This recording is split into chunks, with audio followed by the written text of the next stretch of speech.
Well, thank you again for the opportunity to share this information with all of you today. If you guys have any questions, please feel free to contact our industrial team at DCG. At this time, I'd like to introduce Jesse Greer to discuss multifamily. Thanks.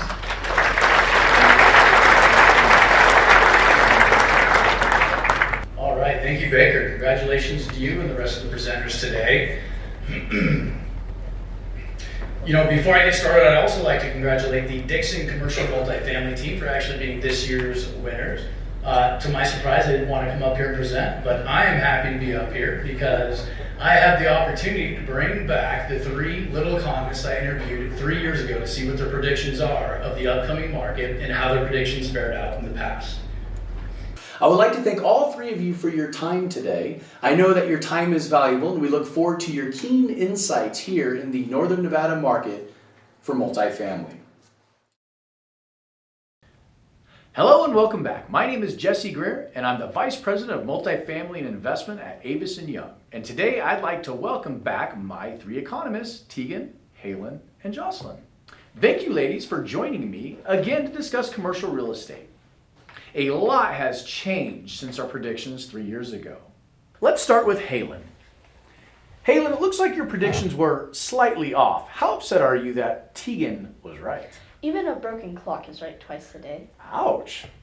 Well, a black swan event like COVID didn't help. That is true. It sure changed just about everything. Are you still predicting a bear market? Yes, COVID just delayed the inevitable. Except now we have additional concerns like inflation, interest rate increase, and overvalued assets classes due to monetary policy.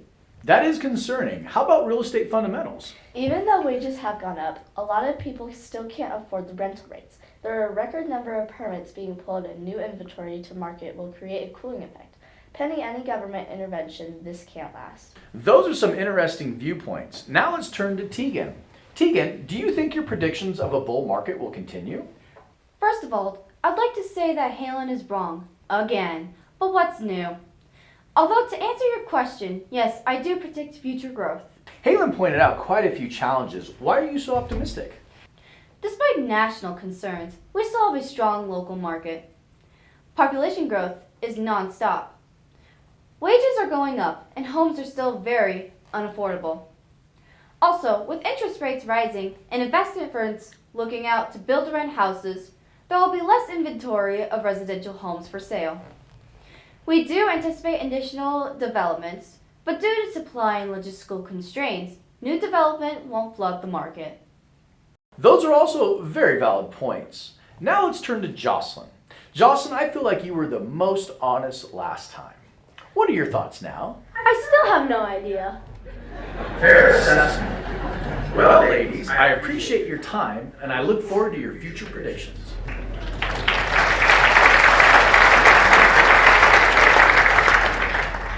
It is amazing how much has changed in the last 3 years, economically, politically, and personally for that matter. As an example, my oldest economist there is actually able to drive now. So if you see a red VW bug on the roads, I apologize in advance. But despite all the changes that we've seen, I feel like we still have the same fundamental questions at hand, really when it comes to real estate and the economy is this sustainable? Well, from an apartment perspective, sustainability on rental rates really comes down to wages. And Egon provided a slide of average wages here in the Northern Nevada market. And as you can see, they've done a fantastic job of getting our average wages up year over year.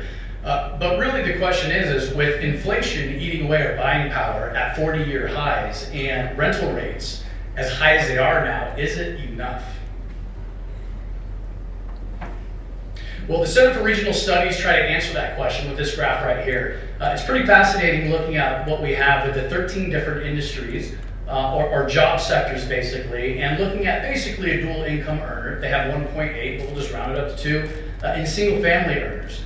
What's fascinating about this is when you look at this, really only 5 of the categories can afford an apartment in this market. You can see in comparison to single-family homes and townhome condos, actually, which is more affordable than apartments at this point in time. In addition to the single-family homes, maybe about 6 of those categories for single-wage earners can afford what we have in this market right now. What would be an interesting take from this particular slide is seeing what percentage of the total job force actually consumes the first 4 or 5 categories of affordability. In other words, if only 20% of the job market is the first couple categories, then we're going to be in trouble. So that's something I'll have to talk to Brian about to see what we can do to implement that in as well. A lot of people have seen this graph before. This is provided by the Johnson Perkins Griffin Institute.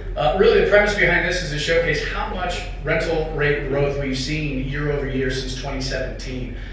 Basically, it's been about 50%. Vacancy rates have remained stubbornly low at sub 3%. You can see concessions bouncing around over quarter. Another interesting note is typically in the third quarter, we find that the average rental rates either are flat or go down. But this is the first time since we can see in this graph here since 2017 that they've actually gone up, albeit slightly. So when looking at the number of transactions, we broke them up by unit count. So we typically analyze the market by 5 to 20 units, 21 to 79 units, and 80 units and above. As you can see, there's been a dramatic fall off from the averages between 2017 and 2019. Obviously, COVID had an effect in 2020 and 2021.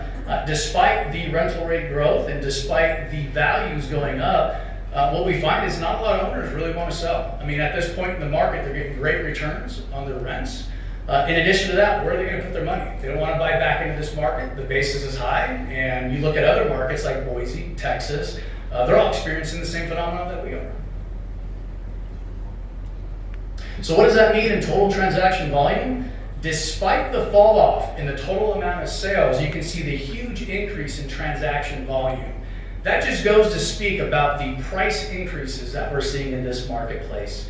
Almost 200 million more than 2020 and about 70 million from 2019. So despite the fall off in transaction volume, we've seen a huge uptick in the total transaction price. And that really just comes down to the price per unit. So from 2017 to 2021, it doubled.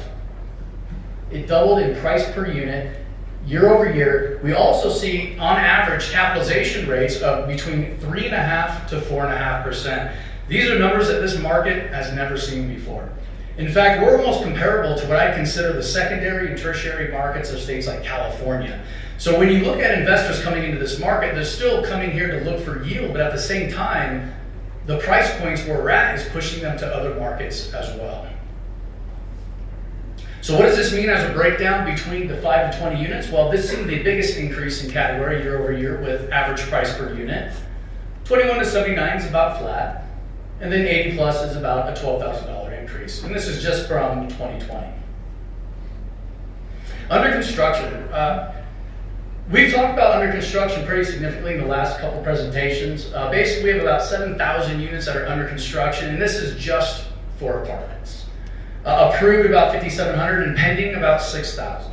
So we did talk about the gap previously of about 6,000 units that's needed. I believe when the next report comes out at the end of this month, that should be up to right around 2,000 units. So even though we are bridging the gap, there is still a significant amount of more demand needed. I like this particular graph right here because it shows under construction as a percentage related to the total inventory. So we track about 1,200 units in the marketplace, of which when you look at the new units coming online, it doesn't seem like much on the left-hand side. But when you look at it as a per unit perspective, we're going to see almost a 19 to 20% increase in unit count alone. So it's going to be a pretty significant increase to this marketplace. Will it be enough though? That is the question. Here are some of the top multifamily sales. What's notable about this is for the first time we've seen the price per unit increase above the $300,000 a unit mark. So some of the considerations that were mentioned beforehand that we see here: political climate, geopolitical climate, interest rate increases, inflation concerns, development climate, and demographics. So really what it comes down to is this sustainable? Well, and I guess it didn't pop up. Basically, is it sustainable on the left or is it facade on the right? And as my youngest economist said, I have no idea, and quite frankly, I don't either. Thank you again to the CCIM and BANN organization for allowing us to give our thoughts on the market. And before we go as well, don't forget to pick up your book on the way out that has all the presenters and the future predictions as well for the 2022 forecast. Thank you very much.